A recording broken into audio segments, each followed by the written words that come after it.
Hey everybody, Trey here. Welcome back to another video. Today we're going to do another case study. The last time we did this was for the quad state tornadic supercell back on December 10th, 2021. The one that produced the multiple long track EF4 tornadoes that tore through places like Monette, Arkansas, Hayti, Missouri, and most notably Mayfield, Kentucky. And I wanted to do another case study on the tornado outbreak that occurred across southern Iowa on March 5th. Just a couple weeks ago. And, it was an event that looked like a typical cold core setup. And we'll talk about the overall environment here in a minute. But it looked like your typical cold core setup where you'd get kind of an arc of supercells along the surface low. A couple might be able to produce a tornado here and there they'd last a few minutes and be done with it.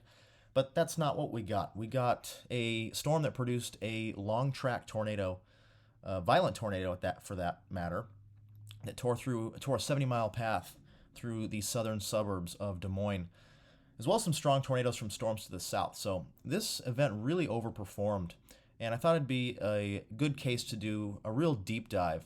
Take a look at the model data leading up to the event, look at the overall environment the day of the event, and how the event progressed overall, and then kind of form some hypotheses as to why this event may have overperformed. And then finally, look at some analogs of similar both geographical setups and overall synoptic environment similarities. So we'll take a look at kind of all those here. We're going to go into this event really deeply, just try to figure out why this event performed much more significantly than the models would have otherwise shown. So as we said, it was kind of a localized tornado outbreak across southern Iowa. You can see the line of red dots here. Those are the tornado reports from the Winterset to Newton tornadic supercell that produced multiple tornadoes, most notably the Winterset to Newton EF4 damage path shown here on the right. It was on the ground for an hour and a half plus, was rated EF4, tore a path length of almost 70 miles through from southwest to east of Des Moines, and was over a half mile wide at times. So very high-end event, especially for this early in the year.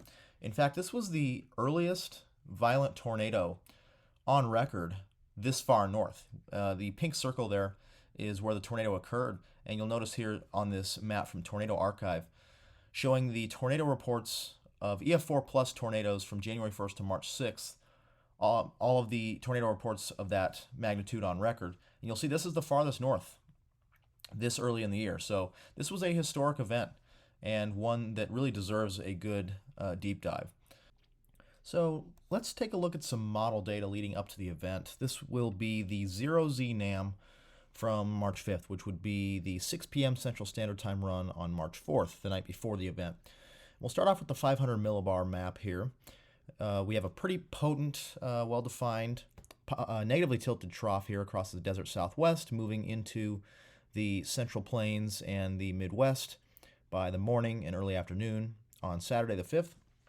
Closed contour here at 500 millibars, so that coupled with the cold air aloft would classify this as a cold core closed 500 millibar trough.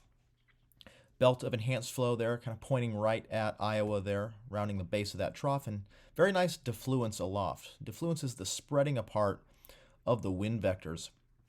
So when you have wind vectors that spread apart, when you have air that's spreading apart aloft, it creates kind of a void. And what the atmosphere does to fill that void is it brings up air from below to fill that void. And so when you have nice defluence in the exit region of a trough, you have really nice lift, synoptic scale lift, which is a key ingredient in getting storms to fire in the exit region of the trough. So defluence was there, great negatively tilted 500 millibar trough with a closed circulation there. If we look at 500 millibar temperatures, very, very cold air aloft. You can see the grays here are temperatures colder than minus 20 degrees Celsius. So very cold air associated with the core of this trough. So the expectation was that as this cold air moves into the target region, atop a moistening boundary layer, should get rapid destabilization in the afternoon of the 5th, given the steep lapse rates aloft, and that any supercells that form would have a large hail threat given the steep lapse rates aloft. So very cold air aloft with this trough. Let's go to 850 millibars now. So by evening on the 4th, low-level jet in place, strengthening overnight, as is typical. And then throughout the day, that low-level jet did hang around on the NAM here.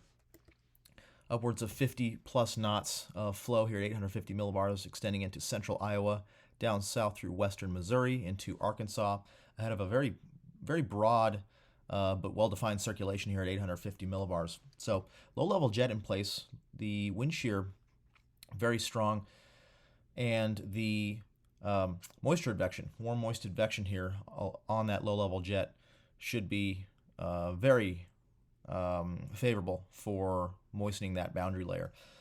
There was a little bit of concern over whether or not we'd get the higher dew points up into the region. Here's the surface map for the evening of the 4th. You can see that surface low out there in southeast Colorado. As we have talked about before, when you have troughs with westerly or southwesterly flow traversing the Rockies, you'll get a surface low to form on the lee side or the east side of the Rockies, and that's exactly what was happening here. The low was slated to move off toward the northeast and kind of deepen a little bit as it moved into kind of that Nebraska, Missouri, Iowa triple point there.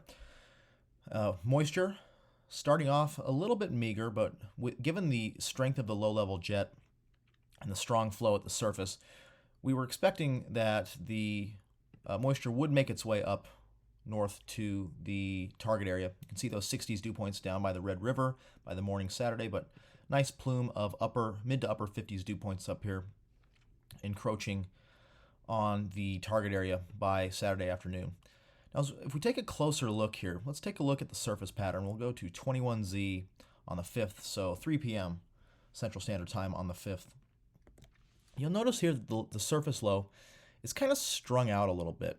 What we call colloquially in chasing is kind of a banana low. It's not really a tight, consolidated circulation here. It's more elongated. And oftentimes when you get these banana lows, they can have some negative impacts on the storm mode and the overall setup as a whole.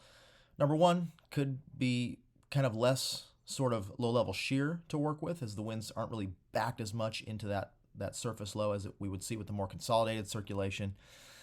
And instead we kind of just have a broad warm sector, which is kind of what the NAM was showing. And this was a negative trend from what the NAM was showing previously. The last few runs of the NAM before this run had a nice consolidated low up here in southeast Iowa, but it had trended toward a more sort of stretched out, elongated low. So that was a little bit concerning from a chase perspective.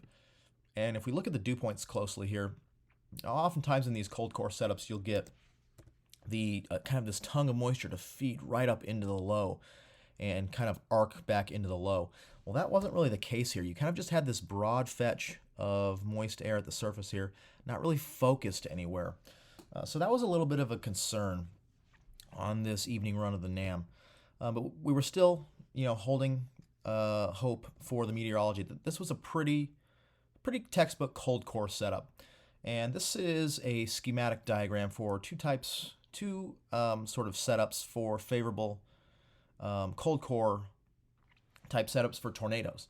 And we were focused more on the diagram B here. And this is from Davies and Geyer 2004. If you want to check out this article, I've cited it here below, as well as another paper by John Davies, if you want to learn more about cold core tornadoes. But this comes from Davies and Geyer 2004, and we were focused on this one on the right here. The low hadn't really occluded yet, but instead we had this kind of fetch of moisture, this sort of pseudo-dry line feeding up into the low, warm front, the northern extent of the warm sector, and right at the interface of those two, right on the east or northeast side of the low, is where usually the most favorable conditions come together for tornadoes in a cold core setup. And that's pretty much exactly what we had going on here. 500 millibar closed low in close proximity to the surface low, pseudo dry line with that moisture streaming up north. And we were thinking that if we can get to the northeast, right on the east or northeast side of that surface low, somewhere in southwest Iowa, we would probably have a decent chance at seeing tornadoes. Not really taking the 0Z NAM run as reality, noting that there may be some differences and that the meteorology says that it's a pretty clear chase day. So now let's go ahead and look into the synoptic and mesoscale environment for this event. So we'll start off with our 500 millibar map. This is the SPC Mesoanalysis Archive. And you'll notice, of course, our nice negatively tilted trough here, quite negatively tilted actually. You can see the axis goes something like that. Very negatively tilted mature trough here. Long, very enhanced branch of flow there around the base of that trough. And as we saw on the NAM, very nice defluence over Iowa there. Let me change colors here. Nice defluence here over Iowa. So that air spreading apart aloft, a decent amount of large scale, synoptic scale lift here to kind of set the stage for moist convective development here in the exit region of the trough. And you'll notice here these dashed red lines are the temperature contours, the isotherms. And we're seeing minus 22, minus 24 degrees Celsius. So as was modeled, very cold air here moving into the region. So we were expecting rapid destabilization by the time that the morning band of storms that went through southern Iowa moved through. Should get rapid destabilization, clearing, both with the clearing behind that band and this very cold air aloft associated with the trough. Let's go down to 850 millibars here. We'll look at our low-level jet. So low-level jet was in place through much of the day, and we could see that visually. The clouds were really racing from south to north here along that low-level jet. You can see by 2 p.m. Central Standard Time, 40-plus knot low-level jet into southern Iowa, as what the NAM was showing, extended south into Missouri and Arkansas. So very potent low-level jet, very strong winds, likely strong moisture advection here just above the surface. So low-level jet was in place, and then our surface low, which was what we were watching to see if the NAM was going to come to fruition. So morning of the 5th, start off very compact surface low here in central Kansas. That moved off to the northeast. Did elongate a little bit by mid-afternoon. You can see it does kind of have a little bit more of an elongated shape to it, but a little bit more consolidated than what the NAM was showing, I think. There was some moisture kind of nicely feeding back into the low. In fact, if we take a look at our surface dew point map here, so we'll have the surface contours, the pressure contours on it as well. You'll notice here by 21Z, very nice fetch of moisture. These blues are 56 plus dew points feeding right up into the low as the meteorology was showing. So we were at this point pretty confident as the environment was coming together nicely. Strong low-level jet, very solid shear, both deep layer and low-level shear. Given the strong low-level jet and surface southerlies, we were pretty confident that a decent cold core event was coming together. And oftentimes in these cold core events, you'll see very strong low-level instability coupled with that's kind of spin at the surface, that enhanced low-level shear near the surface low. And that was coming to fruition nicely by mid-afternoon, 2 p.m., kind of a bullseye right there on that kind of Missouri, Iowa, Nebraska triple point there. So this is 0 to 3 kilometer cape. So that instability in the lowest 3 kilometers of the atmosphere really showing an enhancement there up into southwest Iowa, coupled with a little bit of surface vorticity, enhanced low-level shear from the backed winds on the northeast side of that surface low. So everything was coming together for a pretty potent event. And so this was the surface map by 20Z. You can see our surface low up here moving into southwest Iowa, somewhere right in there. And we were not really concerned about the moisture at this point. We had 57 dew points up here, 58 dew points into southeast Nebraska. So a nice fetch of moisture up in there with very strong surface winds. So surface winds out of the due south at 20 knots or so, 850 millibar winds out of the southwest at 40 to 50 knots. We were expecting large looping hodographs with these storms. So that coupled with 0 to 3 kilometer cape was a hint that we may see a few decent tornadoes with this setup, but nothing like what we actually ended up seeing. So the first mesoscale discussion was released at 1:20 p.m. Central Standard Time. SPC was expecting multiple supercells to develop in that area where destabilization had occurred nicely, and we'll show a satellite image here in a second. And they were actually highlighting an enhancement in the tornado probabilities between the 1630Z and 20Z outlooks here. You'll notice that the 1630 outlook, they had a kind of a broad 5% area of tornado probabilities from northern Missouri up in through the southern half of Iowa, southern 2/3 of Iowa. Then they did highlight a 10% area there in southwest Iowa, noting increased confidence in the development of discrete supercells by mid-afternoon. And part of the reason for that was that we had rapid clearing after this morning band of storms. So you'll notice on this satellite loop, here's our band of storms moving off quickly to the east through the morning, and we get rapid clearing behind that. Already a cumulus field in place as those early storms cleared southern Iowa. So we were seeing rapid destabilization both through solar heating and that 500 millibar trough, that cold air aloft moving in. So we were able to get rapid development of storms by early to mid-afternoon. The first blips showed up just west of the Omaha area by 1:04 p.m. Central Standard Time. First blips west of Omaha, just south of Lincoln. And within the next hour or so, those kind of became more numerous in nature. We started our day in Sidney, Iowa, just to the west of Shenandoah. And our first storm that we were targeting was this southernmost storm in southwest Iowa. It quickly began to take a supercellular shape and develop a hail core. So we repositioned to the north near Red Oak and Stanton and allowed ourselves to give these storms some time to mature, as we knew they'd probably need it. So these storms kind of became more numerous in this area, and we had quite a few updrafts go up together. And actually the first tornado of the day occurred from this westernmost storm near Emerson, Iowa. So this is a video still of that tornado. It was a brief tornado, did cause some damage, but it was not on the ground very long. But we thought this would be the storm of the day, because oftentimes in these cold core setups, as we said, you'll have your surface low, and you'll have this kind of arc of supercells fire along it. So you have kind of discrete storms along this arc. And usually the storms closest to that low, on the northeast or east side of the low, are going to have the greatest tornado potential, because they'll have the greatest low-level shear to work with, and they'll be right kind of tucked up in that low.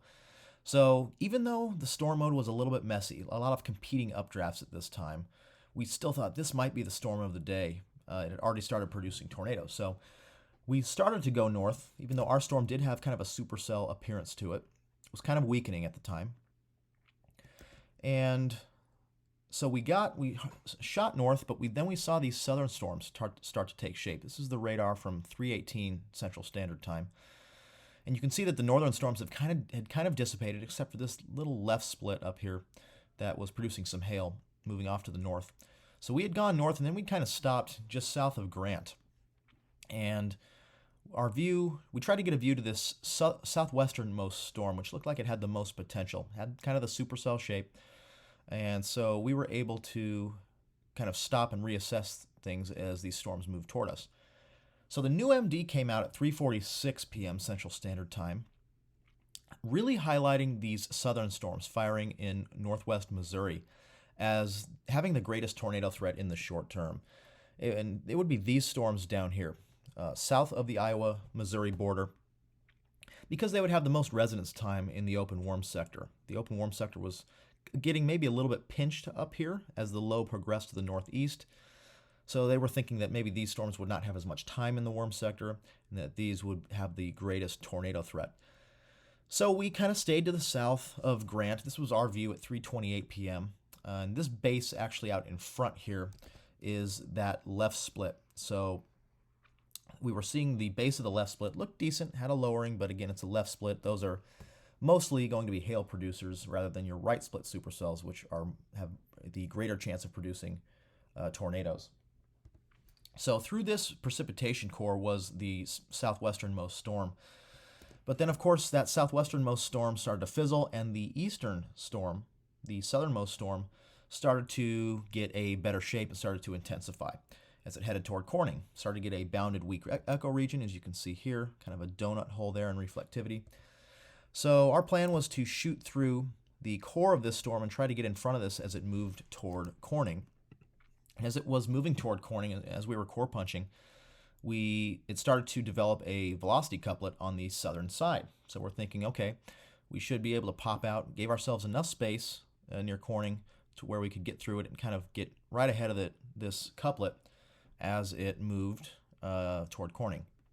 And right as we popped out of the precipitation core, we got a brief view of this brief rope tornado near 3:40 p.m. Central Standard Time. We could not confirm ground circulation, but other chasers did confirm that this was down. And it did cut a very brief, short path just south of Corning. So we were thinking, all right, we got a tornado on the day. We're content with the chase. And as the storm moved off to our north, we actually started to get a little bit more discouraged as the base kind of lost its rotation and kind of flattened quite a bit. There was still some evidence of a nice inflow tail here. You can see here on the right side of this picture. And there was some scud tags here and there, but overall the base was becoming a lot flatter and a lot less interesting. So we continued to follow it as it moved on off to the northeast. So this is the radar loop as it produces the tornado near Corning and then kind of loses its shape. So you'll notice here that the hail core really starts to expand. We get a nice three-body scatter spike, and it kind of doglegs out at the end. So if we take a closer look at the evolution of this, so this first panel here at 3:41 p.m. Central Standard Time, right as it was producing that tornado near Corning, has a nice supercell shape, hook echo. And then by 3:49, the hail core started to broaden and intensify. So by 3:57, the hail core had kind of elongated. We started to see a three-body scatter spike there. For those of you who are not familiar with the three-body scatter spike, it's when you have the radar beam hitting the hail, and the hail is so large and so numerous that it hits the hail and gets shot down erroneously toward the ground. And so you get false radar returns as if there was reflectivity here when it's actually just hitting off large hail within the supercell. So we got this three-body scatter spike, really became well-defined by 4:07 p.m. So by just after 4, the hail core had really expanded in size and intensity. And based on research from Vandenbroek 2017, this paper here, where he looked at lots of polarimetric radar metrics and compared them to times when supercells are tornadic or non-tornadic. And he found that when the extent of the hail, so that basically the size of the core, is larger or increases, the storm tends to be non-tornadic. Same thing for reflectivity. When the reflectivity increases, which we saw just after 4 p.m. there, that was associated with more non-tornadic storms or non-tornadic portions of a storm life cycle. So at this point we were thinking, well, we were seeing enhanced hail production, probably just going to be a hailer at this point. We got a tornado. It just didn't look that great at this point. And by 4:25 p.m. or so, it started to get this dogleg on it, and which makes a lot of sense. Enhanced hail production, enhanced precipitation in the forward flank tends to promote more outflow production. So we thought this storm was getting quite a bit outflow dominant, and that we'd take one more shot, maybe get some hail up by Orient, and call it a day. And at this time, it was producing very large hail in Orient, up to baseball-size hail. This is a picture from Colby Martin, a storm chaser who was in Orient, picking up some very, very large hail from this core. So our thoughts were that this storm had pretty much turned into a hailer exclusively after that initial tornado near Corning. So we continued east and north, and this was our view at 4:12 p.m. Central Standard Time. You've got kind of this dogleg on radar you can see up here. The hook has kind of bowed outward, indicative of more outflow production. And that was kind of our view. The base here had gotten a lot flatter, a lot less interesting. You can see the precipitation core off to the right here. But there's really no features of significance on this base. It looked kind of cold, kind of outflow dominant. So we continued north, and within a couple of radar scans, within maybe 2 scans, this thing went from having a dogleg on it. Whoops, let me go back here. This thing went from having a dogleg on it, right here, you can see that, 4:26 p.m., in a matter of 2 to 3 scans, it had a strong tornado in progress near Winterset. So that's why we were so shocked. We were driving north. This was our view. Didn't look great.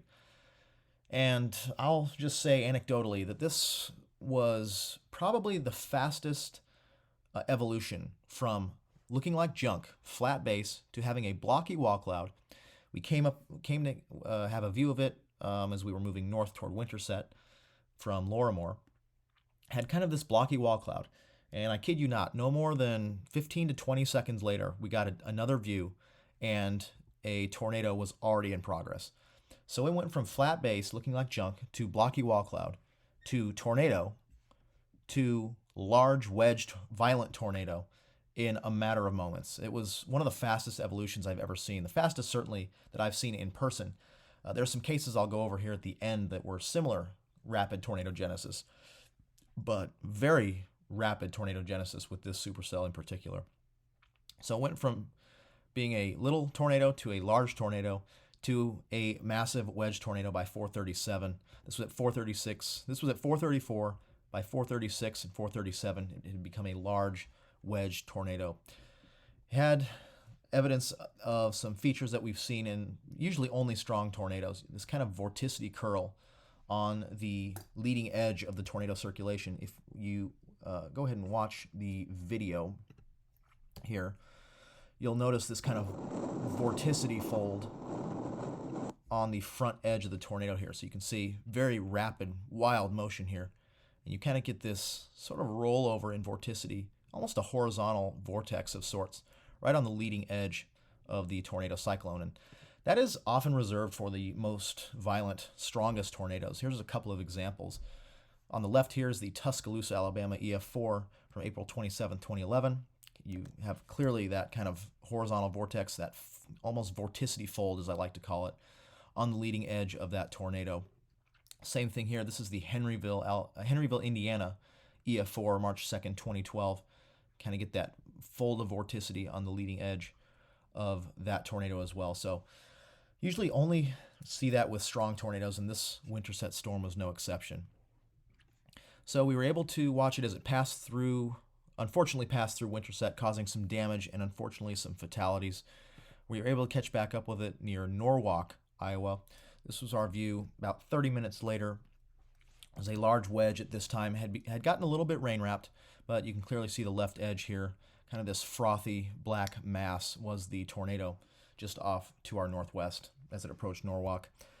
And then it kind of shrunk in size a little bit into a more of a multi-vortex state. This was a picture from Twitter of it kind of being in its multi-vortex form as it hit southern portions of Norwalk. You can see multiple vortices there. So it continued on into the southern and southeastern sections of Des Moines. But there were also these storms that the SPC had been watching to the south near Chariton and Corydon that had become well-defined supercells. And the northernmost storm produced tornadoes, at times twin tornadoes. Some great photographs here showing when it had its twins and then kind of morphed into a large tornado, a barrel-type tornado after that. And this storm produced multiple tornadoes down to the south. This first one was near Garden Grove and Humiston, was an EF2 tornado, decently long-track tornado. Then a brief one near Derby, EF1 there. And then the main show, the Chariton tornado with its satellite, was rated an EF3. So strong tornadoes from that storm. And then the one to the very south, this one down here, also produced a very photogenic tornado just to the south of the town of Corydon. As you can see here from this track, was rated EF2, was on the ground for about 7.5 miles. So the Winterset supercell continued on and to produce the tornado through southern and eastern sections of Des Moines, finally lifted briefly near Newton. You can see the velocities kind of go down on it, a little bit less defined of a circulation here, but then it produced another tornado near Kellogg, and then eventually a tornado after dark near the town of Tama, Iowa. This one on the left is the Kellogg tornado. The one on the right is the Tama tornado. Both were rated EF2. The Kellogg tornado was down for about 17 miles, so a decently long track tornado there.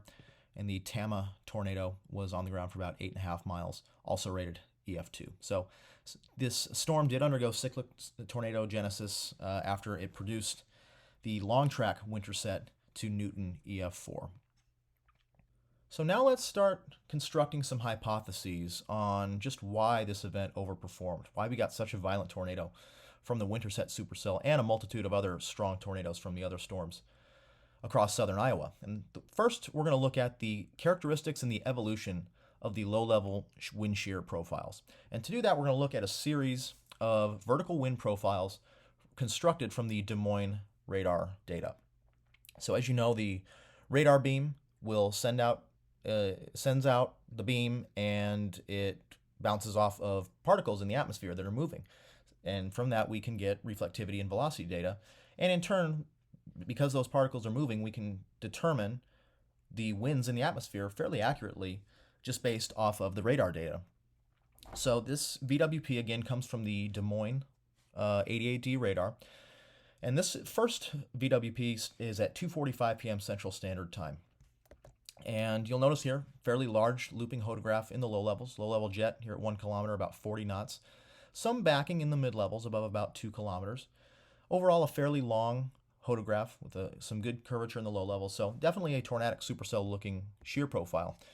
But then as we go through time, we start to lose a little bit of that curvature in the low levels. You'll see low-level jet has decreased just a tad. Still some backing in the mid-levels, and then kind of a northward sort of component, more northward component to the hodograph with the upper level winds. And we'll talk about that in a second as well. And then by 4:04 p.m., so just after 4 p.m., just before the Winterset supercell produces its first, that long track tornado, you'll see we do have some curvature in the low levels, but it has come down a little bit from that first panel we saw. And the low level jet has decreased quite a bit, down to about 30 knots from what we saw. And of course, I'm counting the magnitude of the wind shear here, the vector, by going out each ring 10, 20, 30 knots. Some backing still in the mid-levels, and then kind of that northward component in the upper level flow. But so this is kind of a typical looking cold core sounding. What we often see is kind of modest low-level shear, but because the low-level instability is so strong, any low-level shear near the surface can be stretched very efficiently by that strong instability, steep low-level lapse rates. But this does not look like a violent tornado sounding. And there's one hypothesis for this, and that is that the vertical wind profile was taking in data from the forward flanks of the ongoing supercells, which may have tainted the data. So this is a plot made by Tim Supany. You can find him on Twitter there at the call sign there below. But this is a plot of the radar data and the gates of the radar data that were used in creating the vertical wind profile at 2204Z. So that last one we looked at. And you'll notice here that some of these gates coincide with the forward flanks of these supercells, particularly these gates right in here. This is going to be the ongoing kind of Corning tornado, tornadic supercell before it produced that first tornado near Winterset. But all these gates were in the forward flank of these supercells. And what that does is it likely undersampled the low-level jet. If you can imagine, supercell storms are kind of like mountains. I'm going to draw a quick supercell storm here, overshooting top, cumulonimbus, wall cloud, tornado. But these storms are hefty things. Wind can't go straight through them. So what happens is they have to get diverted around the storms. And as a result, we were probably seeing a lot less flow in this region than what was actually there.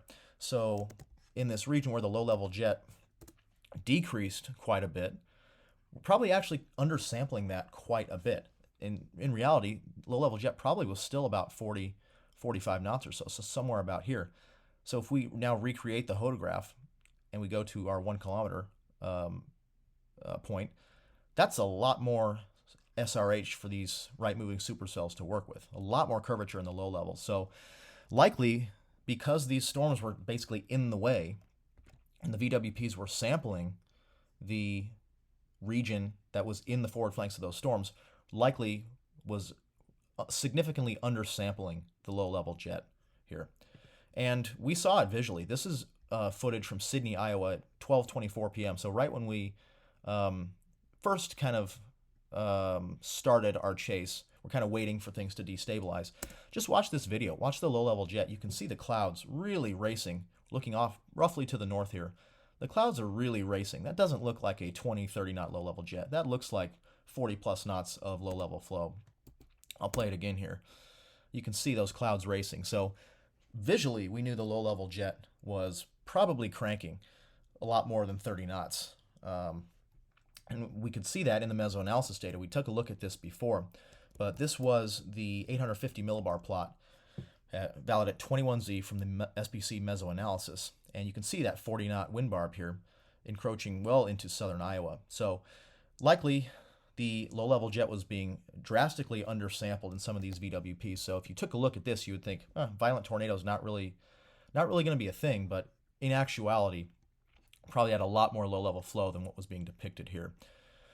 And so this was the observed Topeka sounding from 20Z, modified using surface observations, the 0Z soundings from the region, to create a modified observed sounding. This was from Harrison Cater on Twitter. You can find him at that call sign below. But so this was the 20Z Topeka sounding.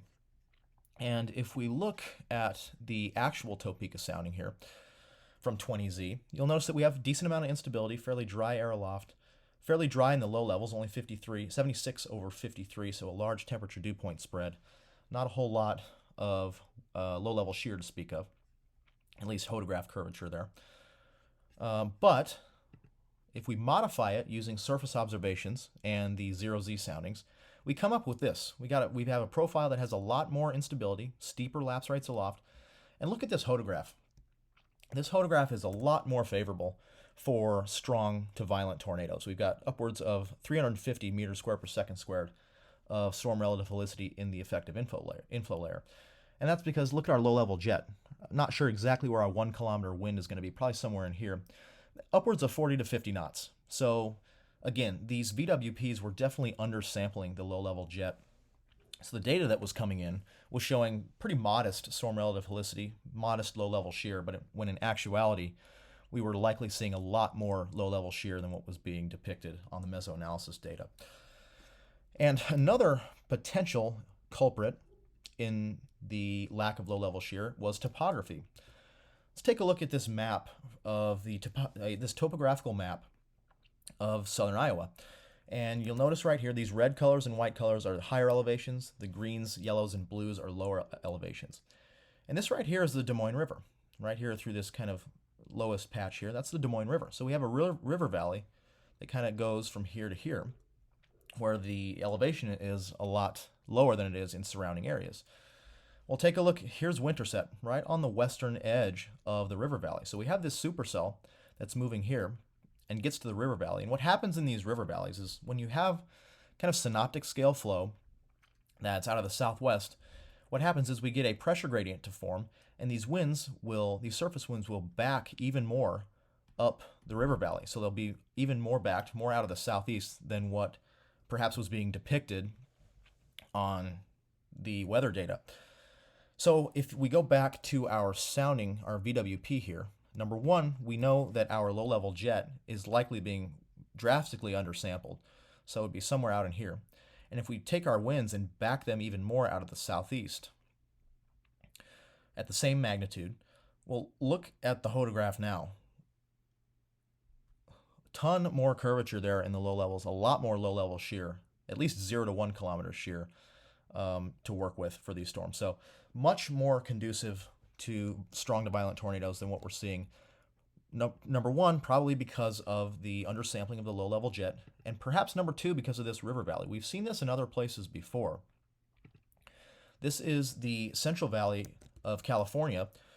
You can see the green patch here, lowest elevations right there. Again, it's oriented southeast to northwest, and when you get that flow to channel up the valley, you can often have low-level shear that's conducive for tornadoes. And you see this tornado map here of all the tornadoes recorded in California. You can see a very well-defined maximum here in this central valley? Well, that's because the low-level shear is often a lot stronger as that flow gets channeled up that valley, that northwest to southeast oriented valley. Same thing happens in northern Arizona. Here we have the Little Colorado River right in here, and you have the river valley surrounding that. Again, northwest to southeast oriented. When you have synoptic scale southwesterly flow, you get that flow to channel up that river valley. And you can see a lot of stuff like this on the right. Beautiful landspout tornadoes created from that extra vorticity, that extra low-level shear. Beautiful photo here by storm chaser Jeremy Perez of one of the most photogenic landspout tornadoes I've seen up in this region of Arizona. And this happens more often than is recorded. You can often have little mini supercells up there. I've seen several supercells up there in an environment that would not dictate supercell thunderstorms. You can get a lot of landspout type tornadoes like this. So these river valleys are extremely important in localized terrain influence on the low-level shear. So of course you have, back to our Iowa map, starts near Winterset, tracks, long track tornado tracks all the way to Newton, which is on the east side, kind of loses it right here at the eastern edge of the river valley, and of course does produce another tornado here by Kellogg and then one by Tama. But the main supercell, the main tornado that occurred was right in this river valley where winds were likely a lot more backed than was expected. So just a couple of things that may have impacted the low-level shear, made it a little more conducive to strong to violent tornadoes than what would otherwise have been the case. So now let's look at the storm itself. Were there any characteristics of the storm itself that would lend to violent long-track tornadoes? The first thing we'll look at is the hodograph. So on the left here is our Topeka modified hodograph for 23Z, again showing that enhancement of the low-level shear, a little bit of backing in the mid-levels as well. And I have transposed it on top of the radar imagery from 5:26 Central Standard Time. So this was when the tornado was in progress, moving through the eastern side of Des Moines. I've also rotated the hodograph slightly so that the storm motion, the bunker's right storm motion, is along the y-axis. And that is a technique that the most knowledgeable person about hodographs I know, Cameron Nixon, uses to assess the storm hazards and storm spotting abilities from the hodograph. Check out his article here. The link is up here at the top, but this is a wonderful article here on his website that talks about how he does this and why it's useful. So I've rotated it a little bit, so again, the bunker's right storm motion is along the y-axis. And you'll notice here that the hodograph roughly does follow the construction of the supercell here on radar. Lots of veering, clockwise curvature in the low levels. Here's the tornado cyclone. That precipitation wraps around like that.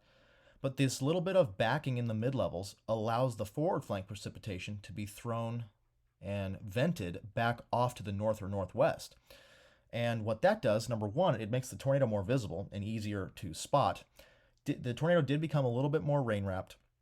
I'm not 100% sure why, but at least for the first several minutes of its life cycle, it was quite visible. But what this also does is it allows something called a streamwise vorticity current, or SVC, to intensify and feed the tornado more efficiently. So what the streamwise vorticity current is, and we'll talk about this in depth on the next slide, but just a review on streamwise vorticity. We know that there's streamwise and crosswise vorticity when we're looking at the hodograph. When we have streamwise vorticity, the storm relative wind, so drawing a vector from the bunker's storm motion to the point on the hodograph at a particular level, when the storm relative wind vector is parallel to the horizontal vorticity vector, which is always perpendicular and to the left of the hodograph, when those two are parallel, you have streamwise vorticity. When the storm relative wind vector and the horizontal vorticity vector are perpendicular to each other, then you have crosswise vorticity. Streamwise vorticity is a lot more favorable for tornadogenesis and tornado maintenance in supercells, as opposed to crosswise vorticity. So, number one, in this hodograph here, we have quite a bit of streamwise vorticity in the low levels. But the streamwise vorticity current is basically a long fetch of streamwise vorticity that feeds into the tornado cyclone and allows it to maintain itself. And when you have a little bit of backing in the mid-levels, not only does it allow the tornado to not move into its own forward flank precipitation core, making it more visible, it allows a stronger streamwise vorticity current. And when we look at the radar imagery from this supercell, we can actually, what appears to be, we can actually see the streamwise vorticity current in the radar imagery. It should be this kind of gradient here along the forward flank precipitation core feeding into the tornado cyclone here. And what fuels the SVC is melting hail, cooling and melting hail in the precipitation core. When you have a lot of hail and it melts and it cools, it promotes outflow production out of that forward flank. But when you have strong storm relative winds pumping into the storm like that, it creates a lot of streamwise vorticity along this boundary and allows the tornado to feed on a streamwise vorticity rich current that can fuel the tornado for quite some time. And it appears that this storm did have quite an impressive streamwise vorticity current. So let's take a look at some analogs here, and we're going to break these into a few different categories. The first of which is going to be similar storms with rapid tornadogenesis and intensification. As we talked about before, the Winterset storm went from having a flat, junky-looking base to a blocky wall cloud to a tornado to a violent tornado in a very, very short amount of time. And it reminded me of a couple different dates, the first of which is the Jonesboro, Arkansas tornado of March 28th, 2020. Keep an eye on the upper left portion of the video here. The base with this storm went from looking pretty innocuous, maybe a little bit of shelf cloud or wall cloud, and then boom, all of a sudden, in a matter of seconds, it goes to having a strong tornado in progress. So let's take a look at the synoptic environment here for this storm. We'll start off with the 500 millibar map. And as we go on with time, you'll notice that it looks like a pretty similar orientation to the Winterset setup as far as the 500 millibar trough goes. Quite negatively tilted, belt of flow, aiming kind of at Iowa, Illinois area.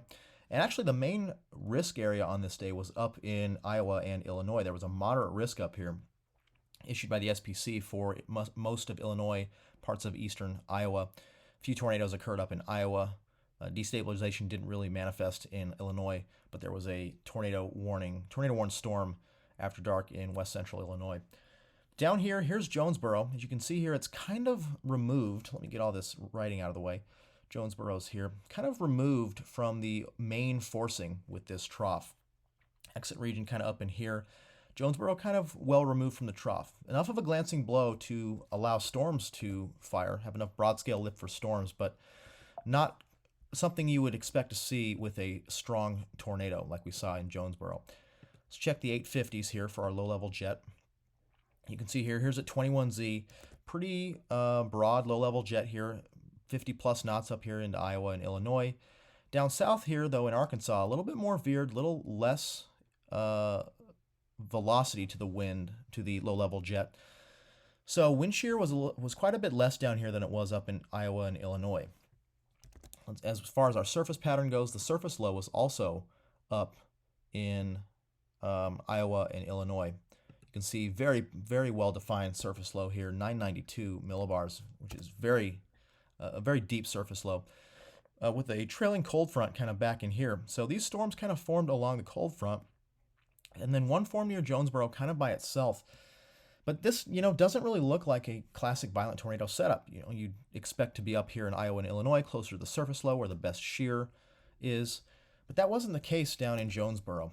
But if we take a look at our radar imagery, this is on the evening of March 27th going into March 28th. I want you to keep your eye on this boundary right here. Not quite sure what it originated from, but there was definitely this boundary that was in play. Keep an eye on that as we go through the radar loop here. So if we watch this radar loop, again, this starts on the evening of the 27th going into the 28th. So here by 6Z, we can see that boundary, by about 9Z, 10Z, 12Z, you can kind of see the remnants of that boundary right in here. It's kind of stalled out a little bit. And eventually it kind of almost stalls out and nearly retreats a little bit back to the north. And the Jonesboro storm actually fired down here along that boundary. It came kind of right from this cluster of storms right here, and likely took advantage of the much enhanced low-level shear along that boundary, allowing for strong tornadoes in an otherwise, kind of innocuous-looking environment. So that was the Jonesboro event. The next event this reminded me of was the Joplin, Missouri tornado of May 22nd, 2011, the EF5 that went through Joplin, Missouri. This is great footage from the base hunters chasing team. You can see rapidly rotating wall cloud, kind of a wispy rope sort of tornado here that persists for a little bit, but it doesn't last that long in this form. It goes in just a few moments from being a kind of ropey, wispy tornado, crosses the road here, and then in a matter of moments, it goes from that to a strong, very large, violent tornado right here. You can see it rapidly grows in size and intensity in a very quick amount of time. So the Winterset storm really reminded me of that as well. And so let's dive into the Joplin case here. We will start off with the mesoanalysis here. So let's go to 500 millibars first. So you'll notice here that we have kind of this broad, kind of closed circulation here at 500 millibars with belt of enhanced flow down here through Oklahoma, Missouri, into Arkansas. Down here, there was a very large sort of risk area this day, but the higher risk was kind of up here into Illinois. There was still an enhanced risk down here in southwest Missouri. If we go to our 850s, we will see pretty broad low-level jet across the region, broad moist flow here just above the surface, especially down here in southern Missouri, southwest Missouri, eastern Kansas into Oklahoma. Not quite as much of a low-level jet up here into Illinois, but still adequate. And if we go to our surface map, we'll notice that the surface low is kind of all the way up into northwest South Dakota, so kind of removed from the target area. But again, what's interesting with this case is we had a boundary in play. Take a look. This one is much more well-defined than the Jonesboro case. Here on the satellite image, you can see this line of clouds right here extending all the way back into southeast Kansas. This was a pretty well-defined boundary. So this was at 17Z, so about midday on May 22nd, 2011. And as we go through time here, you'll see that boundary kind of stalls there. We first get storms to fire on it up in Illinois. And then down in southeast Kansas, right on that boundary, we get these storms to fire. And this storm would eventually turn right, move toward the Joplin area, and produce that damaging, destructive tornado.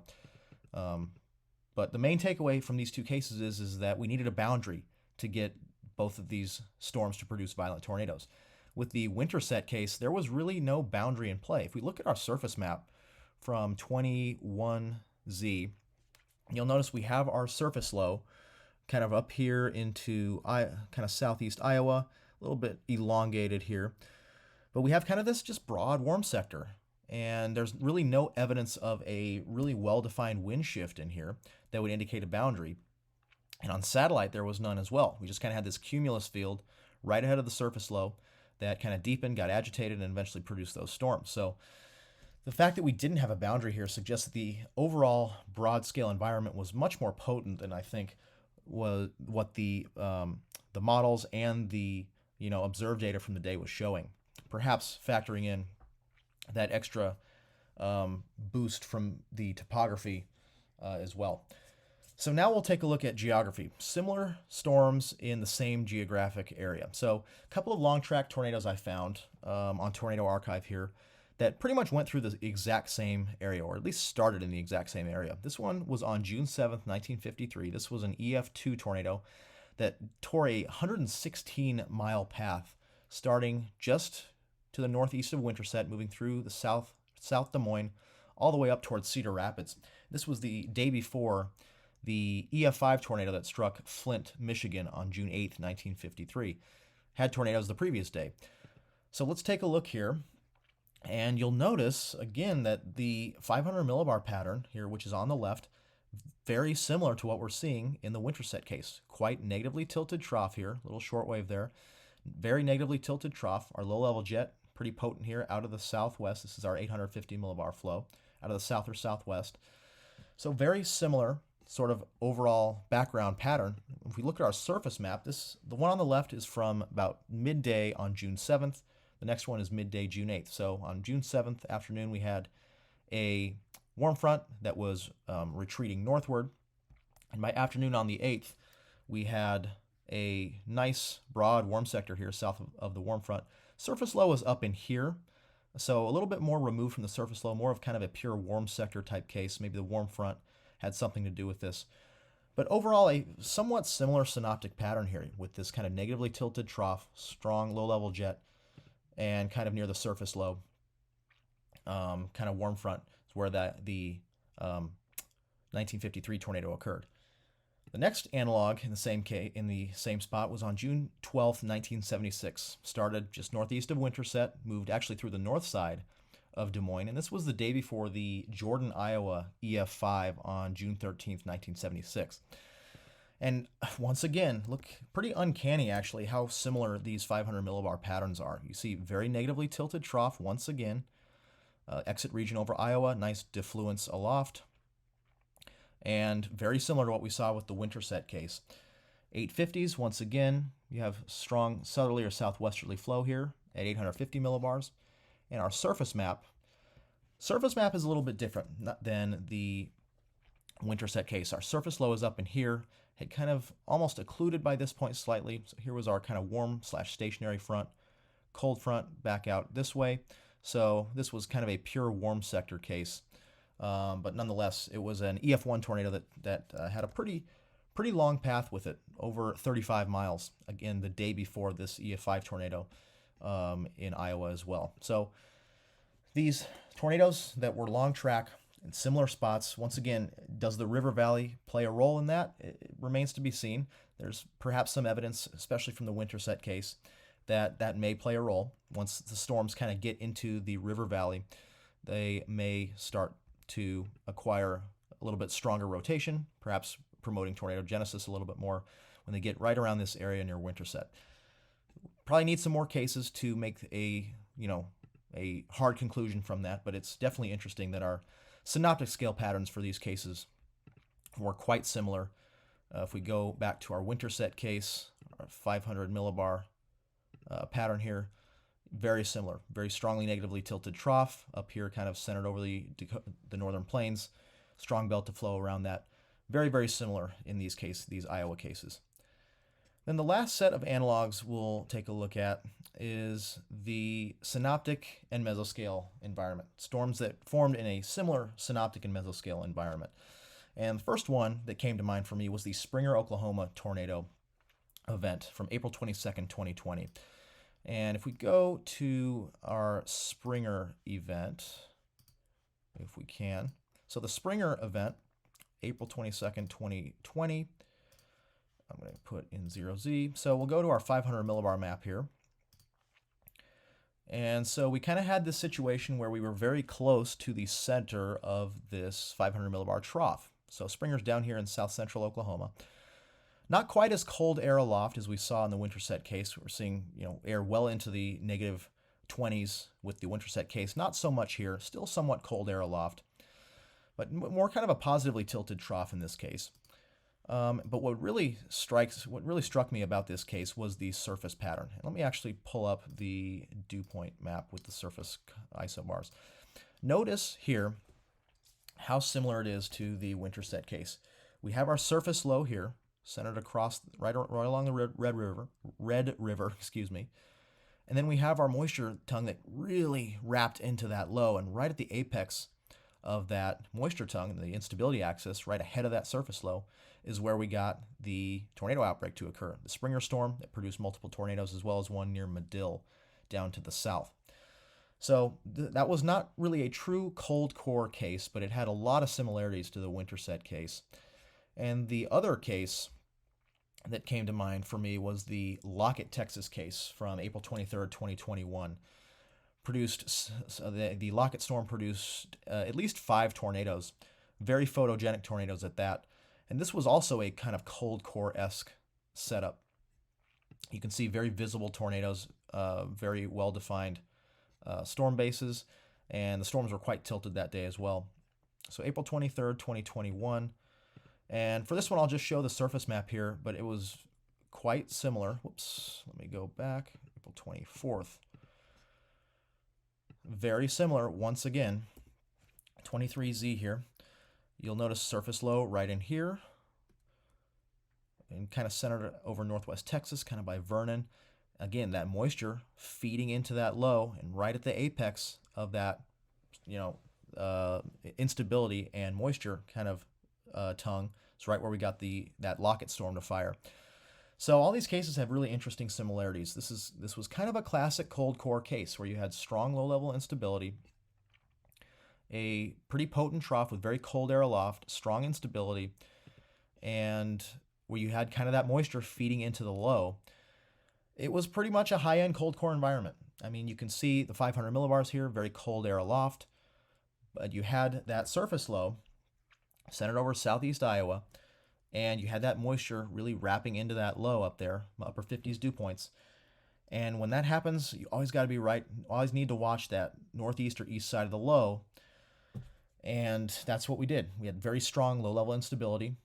But the kicker with this case, I think, is the high low-level shear, much higher than normal cold core cases. So you have the ability for that to be stretched, for any low-level shear to be stretched, given very strong 3 cape, 0 to 3 kilometer cape, and steep lapse rates in the low levels.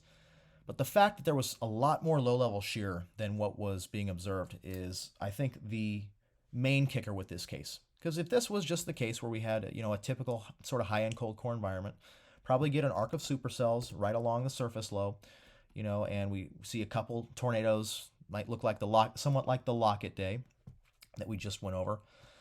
But that's not what we got. And we got strong violent tornadoes that occur in high shear environments. And that's because we had a much higher shear environment than what the observations were showing. Something like this on the VWPs, if you were chasing that day, which we were, and looking at these, we're saying, well, that doesn't really mean, strong to violent tornadoes. Might get a couple tornadoes out of this, but nothing like what we saw, what we should see with this kind of photograph, which was actually very similar to what the actual environment was, with a lot of low-level shear, a lot of low-level storm relative helicity, again, that allowed for strong to violent tornadoes. And, topography is still up in the air. We're going to need a lot more cases, I think, to discern whether or not this is the case. But we've seen in other places, Central Valley of California, northern Arizona, when you have these northwest to southeast oriented sort of river valleys or convergent zones, you can get a lot of extra vorticity, a lot of low-level shear in these valleys because the flow in these valleys is funneled and channeled and backs a lot more out of the southeast than what would be otherwise expected. And easily could have been the case here. Again, the storm underwent tornadogenesis right near Winterset, kind of near the very western edge of this river valley, and tracked all the way across this river valley, producing a strong to violent tornado. So that remains to be seen again if this was a major player, but definitely something to think about, and definitely something that may have increased the low-level shear as well. And then finally, we had favorable storm characteristics with this storm. Again, we had that mid-level backing that allowed that forward flank precipitation to get kind of vented off to the north or northwest, away from the tornado cyclone.